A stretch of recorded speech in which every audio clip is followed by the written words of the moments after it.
So last night, Hempfish was speaking, and he said a wise thing, I think, which was that it's a dangerous thing to start thanking people because you always leave someone out. So I'm not going to go down the Academy Awards path here, but I do want to thank one or two people, including Hamilton Fish and the Nation Institute and Randy Fertel and the brilliant judges who chose my book.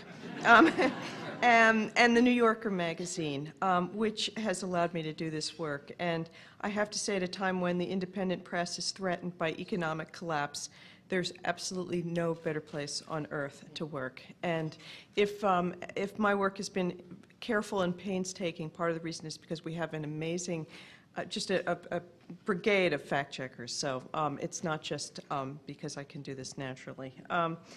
Posthumously, I'd also like to thank Ron Ridenhour, because I never had a chance to meet him, but his courage actually impacted my life like so many others. I was in junior high school when the My Lai massacre story broke, and I was a kid growing up in New York City, and we all thought we were very hip.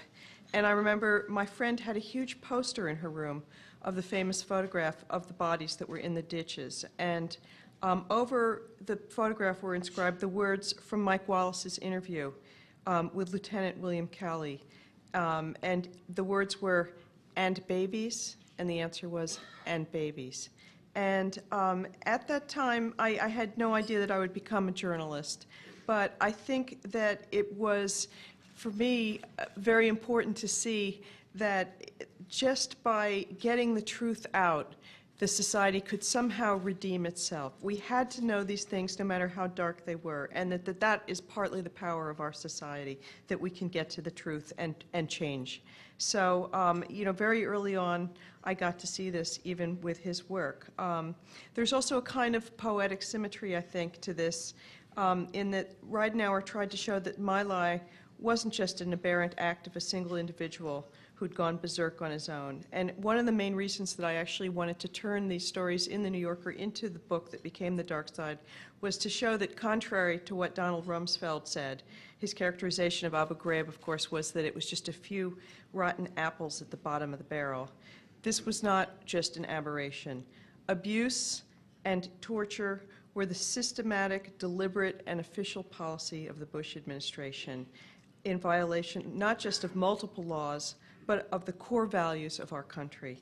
And I was able, and the whole challenge to me was to connect the dots between what was happening around the world in those dungeons and the people at the top of our government. And that was, it was just an incredible privilege to be able to pull this all together.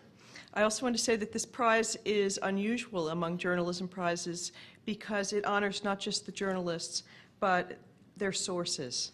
And so, to some extent, what I wanted to do was to take this honor and pass it on to the people who helped me tell their stories. It was a privilege for them to let me work with them. And I have to say, some of them were very courageous. Some of them were wiretapped themselves in the TAM tradition. All kinds of things happened that made it very hard for people to speak up, but they did. And so many people, both Republicans and Democrats, there were people in the FBI, people at the CIA, who, when they were confronted with this crisis of conscience, they said basically, not me, not this country, not now, not ever. And it's to them that I think this prize should go. So thank you.